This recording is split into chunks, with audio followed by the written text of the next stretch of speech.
Türkiye iç siyasetindeki manevralar, siyaset zemininin büyük bir kırılganlık yaşadığını gösteriyor. İleriki zamanlarda iç siyasette zorunlu bir şekillenme ortaya çıktığında, bugün yaşanan kırılganlıklar öncelikli sebeplerin başında zikredilecek. Tıpkı AK Parti'nin Kasım 2002 seçimlerinde iktidarı göğüslerken oluşan şekillenmenin sebep-sonuç ilişkisi irdelenirken, 2000'li yılların başında farklı koalisyonlarla depresyon halini yaşayan siyasi bunalımların öncelikli sebeplerin başında zikredilmesi gibi.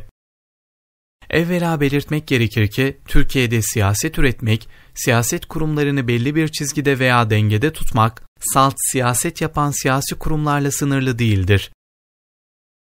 Siyasi partilerin siyasi, ideolojik argümanları, iç ve dış faktörler, devlet denen mekanizmanın vesayete kadar varan etkili tutumu gibi birçok faktör, siyaset zemininin oluşmasında etkili faktörler arasındadır.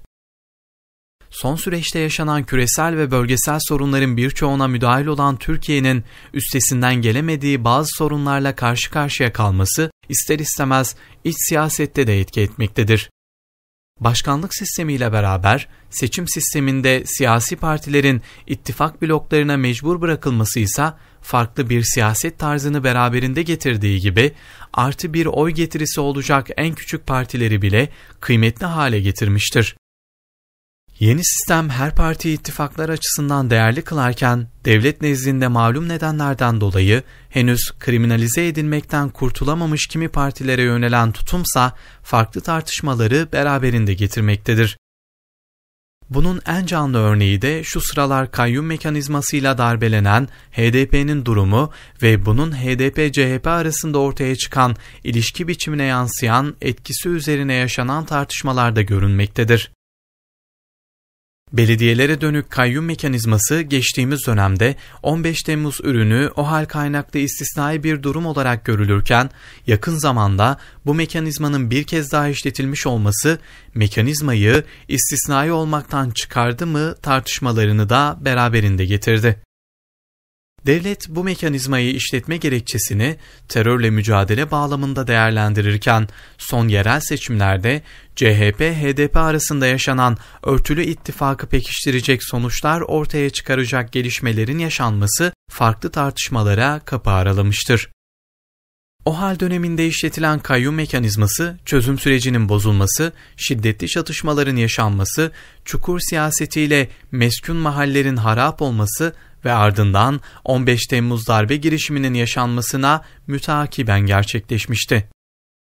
Haliyle güçlü bir toplumsal travmaya yol açan olaylar silsilesi ardından HDP belediyelerine kayyum atanması karşısında kamuoyunu teskin edecek bol malzeme mevcuttu.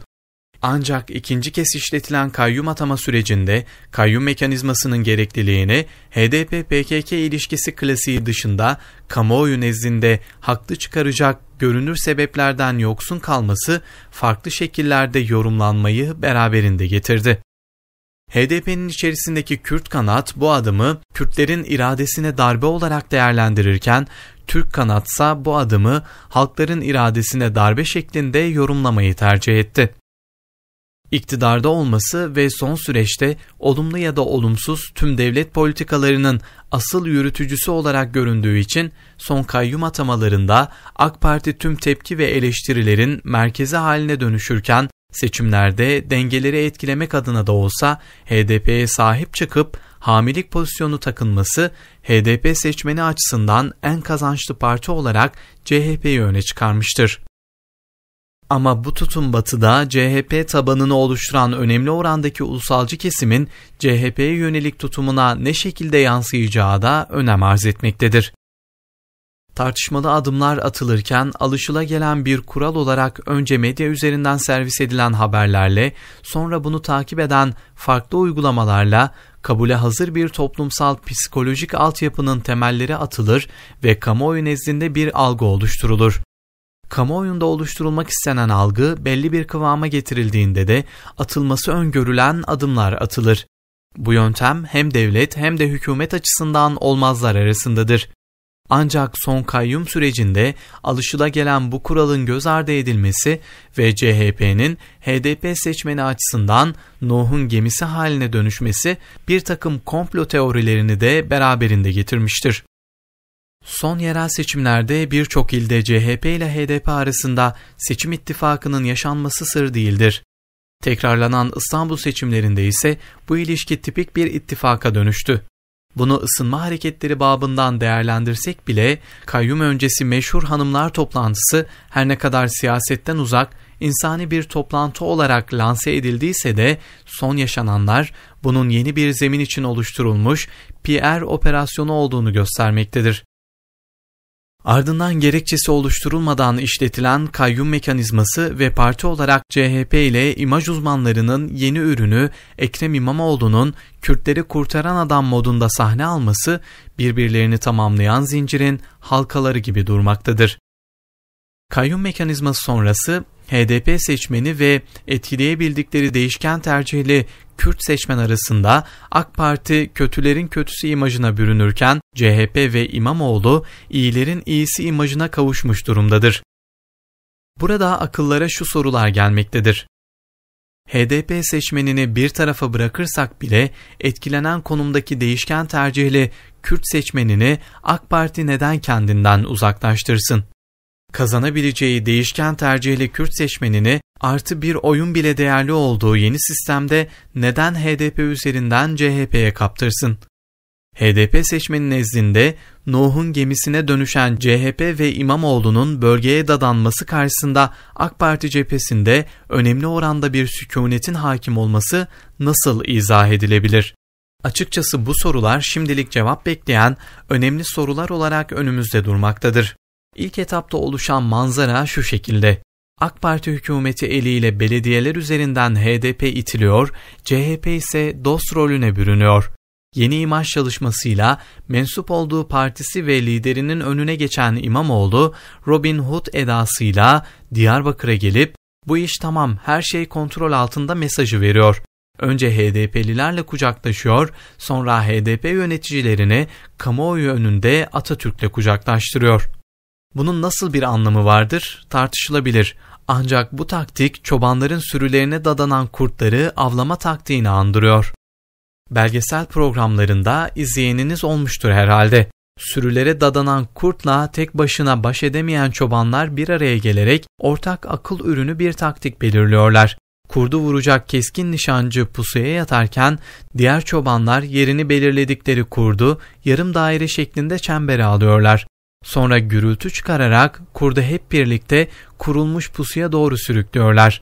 Pusuya yaklaşan kurt alnının çatısından vurulup operasyon tamamlanıyor. Ateşkesler, çözüm süreçleri, operasyonlar, çatışmalar derken devlet silahlı örgütü silahtan vazgeçiremedi. HDP ise silahlı örgütün gölgesinden bir türlü kurtulamadı. En son denenen çözüm süreci sivil siyaset alanını cazip göstererek silah bıraktırma çabaları üzerine kuruluydu. Daha büyük felaketlerle neticelendi.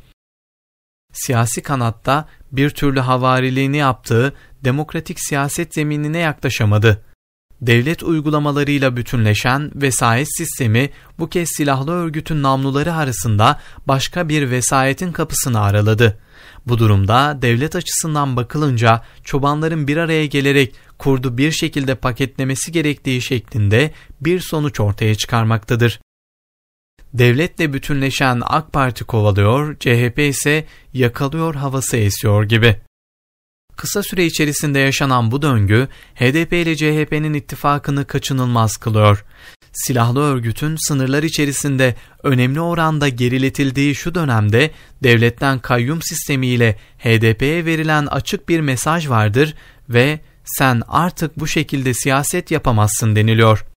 Kaçınılmaz dediğimiz ittifak oturulup anlaşılarak oluşacak bir ittifak şekli de olmayacaktır artık. HDP bu. İttifaka mecbur edilecek, ittifakın vazgeçilmez ortak noktaları ise CHP tarafından belirlenecektir. Nitekim Ekrem İmamoğlu'nun Diyarbakır ziyareti sembolik açıdan önemli olduğu gibi takdim ettiği hediye tablosu bu anlamda daha açık bir mesaj taşımaktadır. HDP siyasal söylem açısından büyük oranda Türk solu, beslenme kaynağı açısındansa Kürttür. Tıpkı tavanın büyük oranda Türk, tabanın Kürt olması gibi.